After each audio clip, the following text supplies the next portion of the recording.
Georgia's in South Beach, and the rest of college football is really picking up. We're going to go speed round with a lot of these. Some of these games are Thursday night. Dean Legge, Matt DeBerry, Ryan Curley. Kansas State and NC State are playing. I've got the Kansas State, not Jayhawks, but Wildcats. Matt. I like Kansas State as well, Ryan. Yeah, I want something different, so I'm going NC State here. Start off. They are a 2.5 point underdog. Amazingly, this is actually a very good game, Matt. I'm going to go with Arizona. They are a 3-point favorite over incoming SEC team, the Oklahoma Sooners. Yeah, I think Arizona keeps this momentum going. They've had a really good season. I think Oklahoma losing Dylan Gabriel. I don't know what's going on with the Sooners right now. I'm with you. I'm going to take Arizona in this one, Ryan. Yeah, I've got the Wildcats, and I like that line too. They were quietly the third best team in the Pac-12 this year. Not a lot of tater talk at Christmas this year. I was not with the in-laws, but they are playing Kentucky. It's the Wildcats and Tigers. Matt, Clemson is somehow ranked after this season, and they are a 4-point favorite over the Kentucky Wildcats. I kind of like the direction Clemson is heading in. I like the young talent on defense. The quarterback is staying. He's not in the portal. One of the only programs, so I guess, can say that. Give me Clemson in this one, Ryan. Yeah, I'll go Clemson as well. Kentucky, it felt like there at the beginning of the year that Kentucky might be a lot better than they were, but they were the typical 7-5 team. So I'll go with Clemson. I think you could say the same thing about Clemson for the record, but getting your ass whipped by Duke happens. I'll take the Taters as well. They're a 4-point favorite. I'm not in love. Yeah, I know. Yeah. So this is actually the sort of marquee game of the day. Oregon State. This is Friday. I didn't realize these games were on Friday. I thought they were tomorrow. My Christmas calendar has screwed me up, Matt. Oregon State. The Beavs are 6-point dog to Notre Dame. I will take the Fighting Irish. What do you think, Matt? I'm with you. I mean, they lost their head coach. Their quarterback's in the portal. Just not a good look for Oregon State. Give me the Irish as well. Yeah, I got Notre Dame. It hurts and this is the case with a lot of these teams with the transfer portal and the way it all works now. They're missing out on their QBs heading into one of the bigger games of the year. I'll also go with Notre Dame. Yeah, I'm watching this Military Bowl as we speak. It is a mess out there for sure. Memphis, formerly Memphis State, takes on Iowa State, Matt. I'm going to go with the Cyclones. Memphis is getting 10 points. Man, now that I say that out loud, I'm not so sure I'm happy to give away 10 points in this bowl era, but go ahead. Yeah, I'm going to take Memphis here. I think these bowl games mean a lot more to a program like Memphis. They're going to come out, give it their best effort. 10 points feels like it's easy, but none of this is easy, Ryan. But I'm going to take Memphis. I'm going Iowa State. I think that they fought hard this year against teams that it was better than. And I just think Iowa State's a little bit better than Memphis. Hey, for Iowa State, what have they done? They haven't done that much. This means I think it would mean the same to them. Yeah, I don't even know their record.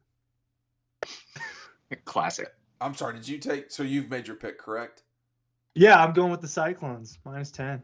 All right, here we go. This is actually one of the first games that we care about a little bit. So this line, Matt, has jumped around a lot. And Missouri is now a 1-point underdog, which for me makes more sense. They're playing the Ohio State Buckeyes, who are a bit of a mess themselves right now without their starting quarterback. What do you make of this? This is a tricky little game, I think. I think they're going to rally behind the backup. I guess it's Devin Brown. I think a lot of people thought he might have won the job over Kyle McCord going into this season. I think he's a good little quarterback, and I think Missouri's had a few opt-outs that I thought were in my notes. They're not, but I remember thinking to myself, this is not the same Missouri team, Matt. I'm going to take Ohio State in this one.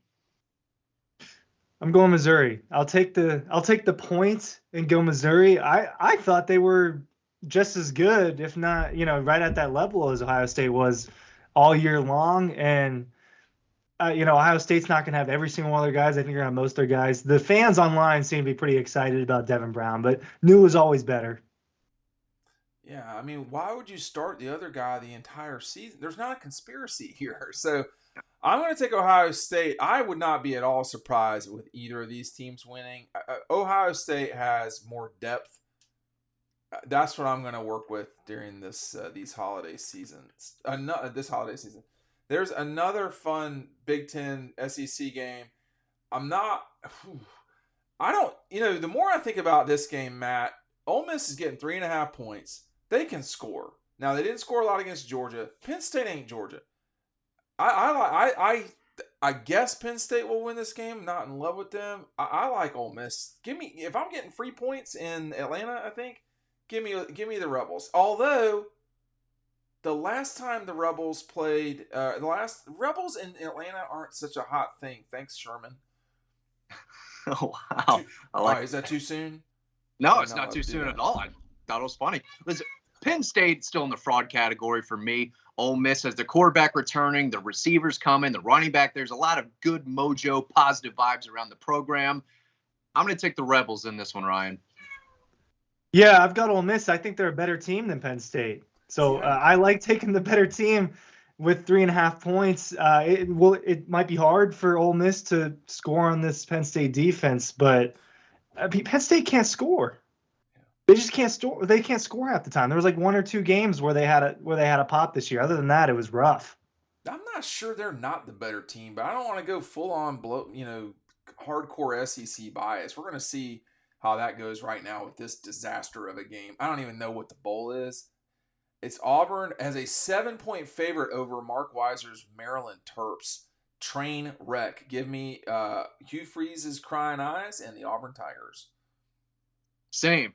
Tua's little brother, blanking on the first name, Tuela. Talia. He's opting out for some reason. I don't know why he's opting out. He's not good enough to be opting out of a bowl game, but whatever. No Tuela. So give me the Auburn Tigers. Yeah, just a game you don't want to touch when you go down the list of the games we're picking, and usually Auburn's involved in that. But I'll take them -7. I'll take them -7 over a Maryland team without their starter. But you have no one here has faith that Auburn's going to score more than 17 points.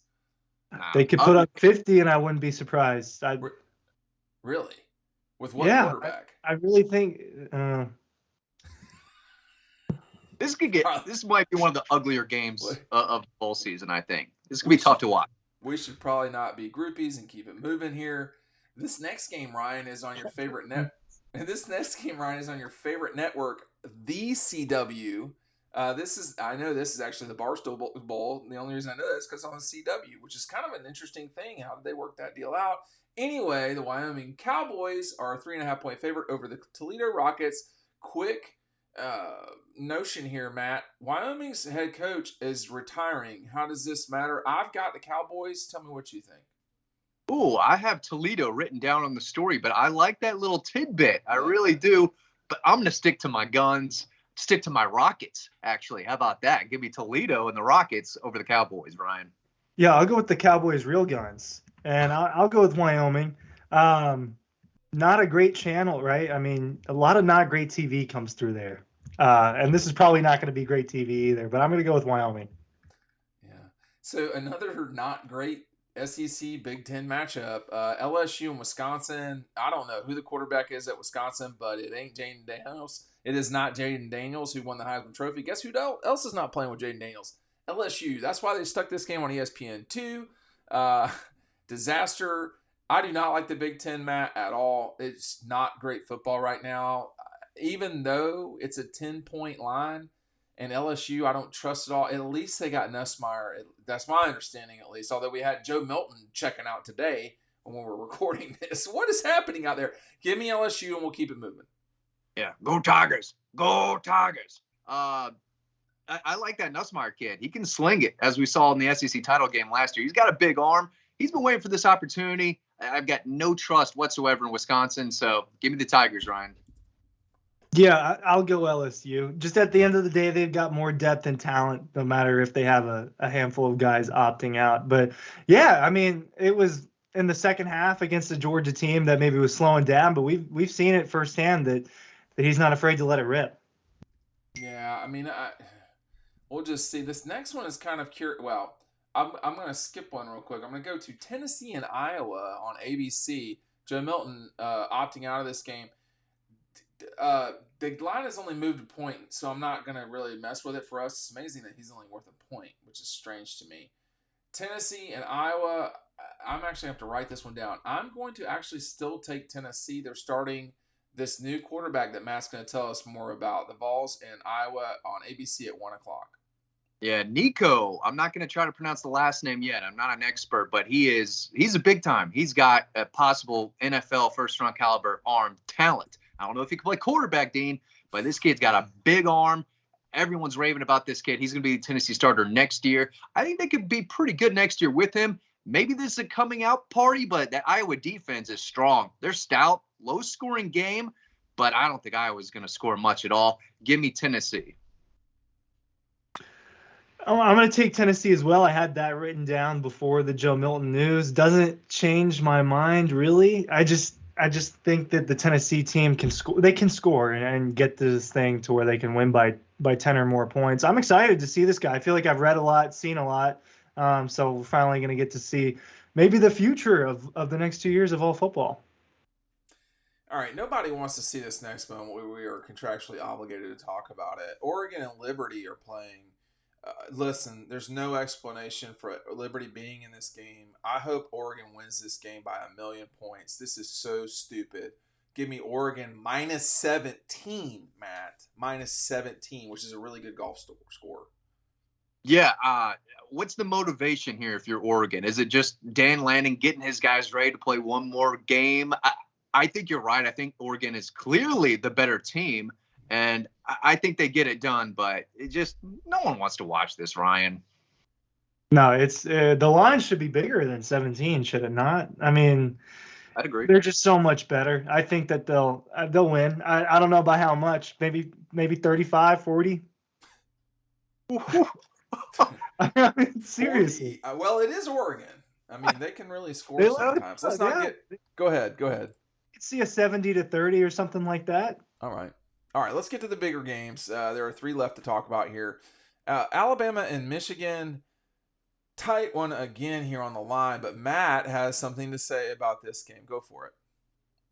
Yeah, I don't think Michigan's going to be able to play this bully ball, win the line of scrimmage against these Alabama Crimson Tide or any Alabama team. I think if Michigan wants to play their game, that's just not going to work against Alabama. Alabama just beat the best team in college football a few weeks ago. We were all there to watch it.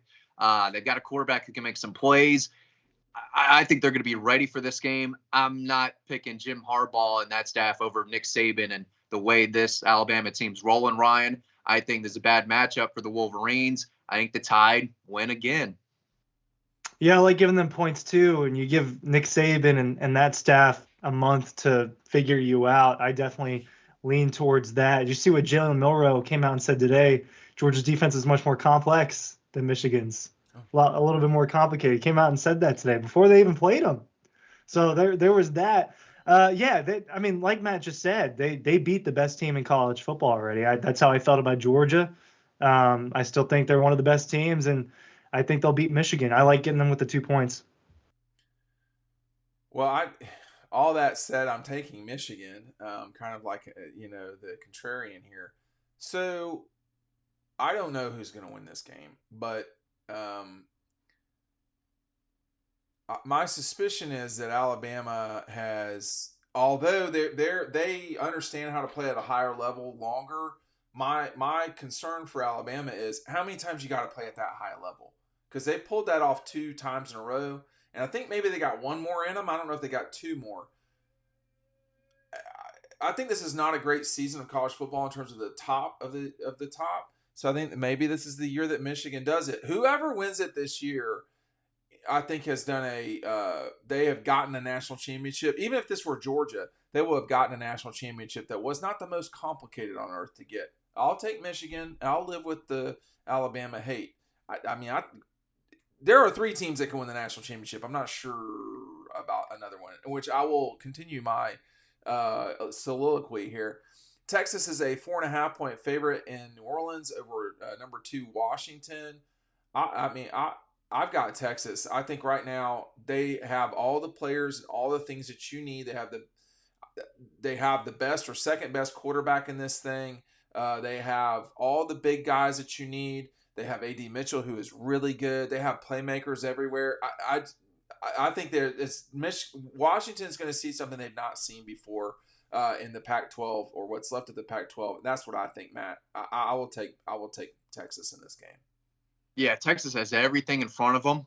If they could have picked one team to play against in the semifinal, they would have picked Washington too. But I remember watching that Washington-Oregon game, guys, and I remember thinking these Washington DBs are playing hard. They're playing physical. They were really impressive in a game where everyone thought they were going to lose that second time around Oregon. They stepped up and played really well in all three phases of the game. I think they keep this really close, Ryan, but at the end, I think Texas wins with a late touchdown, and I think they get a late cover. But I think this is going to be a really hard-fought game. But like Dean said, top to bottom, I think Texas is just a little bit better, and it kind of feels like this might be their year. What do you think? Yes. Go ahead, Ryan. I agree with a lot of that, but I'm going with Washington. I want Washington with the points here. I think Michael Penix is just as good as Quinn Ewers. Maybe he might be better. Well, it's I one think of that those two, right? they've got just as good of weapons on the outside. I mean, they've got the guys too, and they've answered the bell every single time this year. Was the Pac-12 as good as what maybe everyone talked about in September? No, but they went through and they beat everyone they had to, and they beat a really, really good Oregon team twice. And I just don't trust Texas as much as I trust Washington. It's probably a better way to put it. I just trust Washington to handle this thing more than I trust Texas, but I think this is a great matchup. Yeah, I can't. We're going to go to Georgia FSU in a second here, but I don't hate these games. I could probably talk for 30 minutes about the Final Four. It is not a bad Final Four in terms of what you're getting. You just don't have the best team in the country, or what was left of the best team in the country in December, which is Georgia, and we're going to talk about them right now. They're not playing in the playoff, Matt. There's been a lot of discussion about this. Georgia is a 17-point favorite. It's inched up beyond that right now. Brock Bowers is not playing in this game, and neither is Marius Mims. It is your floor.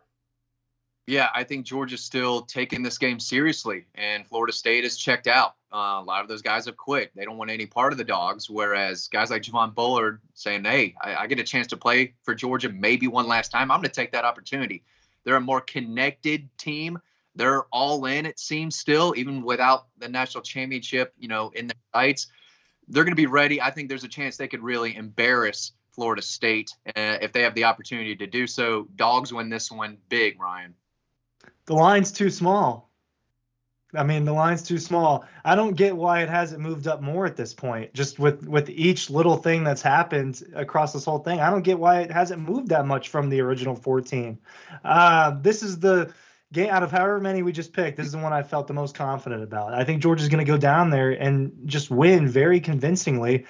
It's hard for me to sit here and say that Florida State's not taking it seriously, because I'm sure that those players that are, they want that, but man, I mean, when you just take Bowers and Mims out of the equation, it's still a way better team. Yeah, I'm trying not to cut y'all off, but the new information is that this line is now 18.5. Now we're going with 17 because I can't. That doesn't change my mind. I mean, it does not change your mind. No. Does it yours, Matt? 18.5 is a lot. 17 is a lot too. As I watch not just the rain pour down, but Virginia Tech pour down on Tulane as well here. I got the Dogs too. I mean, my worry about this is always like, why is everybody picking Georgia, and why is this line so big? And sometimes it's just, hey man, they're gonna whip their ass. That's what it is, and like, there's nothing more.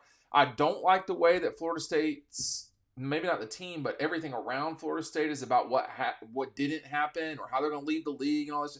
Georgia's going down there to win the football game. They're process oriented. I think that it matters a lot. I could certainly be incorrect. We all can. I mean, our record against the line proves it. Now, our record straight up doesn't, but our record against the line proves that we can certainly be wrong.